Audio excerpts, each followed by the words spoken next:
In June 1972, a woman appeared in Cedar Sinai Hospital in nothing but a white, blood-covered gown.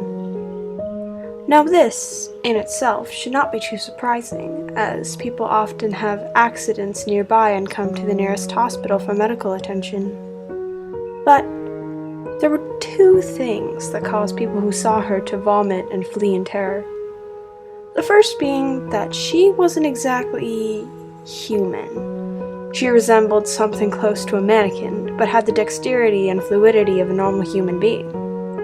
Her face was as flawless as a mannequin's, devoid of eyebrows and smeared in makeup.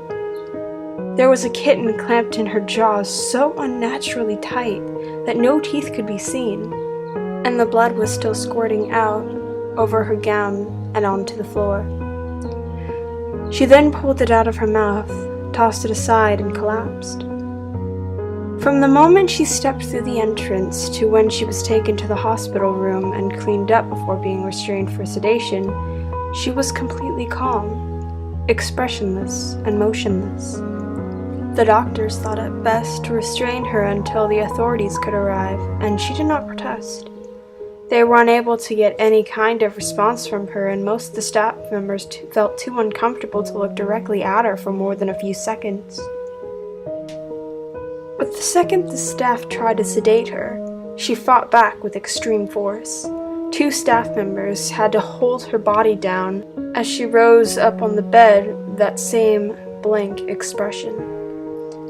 She turned her expressionless eyes toward the male doctor and did something unusual. She smiled. As she did, the female doctor screamed and let go out of shock. In the woman's mouth were not human teeth, but long, sharp spikes, too long for her to close her mouth fully without causing any damage.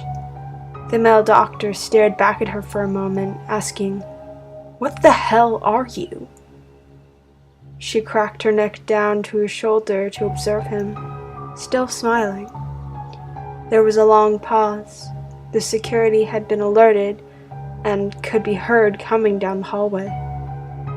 As she heard them approach, she darted forward, sinking her teeth into the front of his throat, ripping out his jugular and letting him fall to the floor, gasping for air as he choked on his own blood.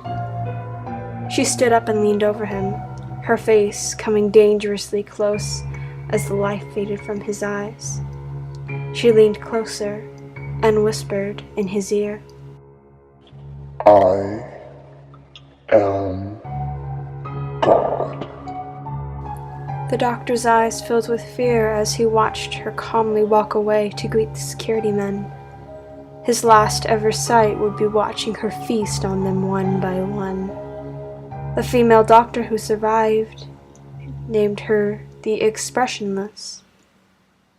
There was never a sighting of her again.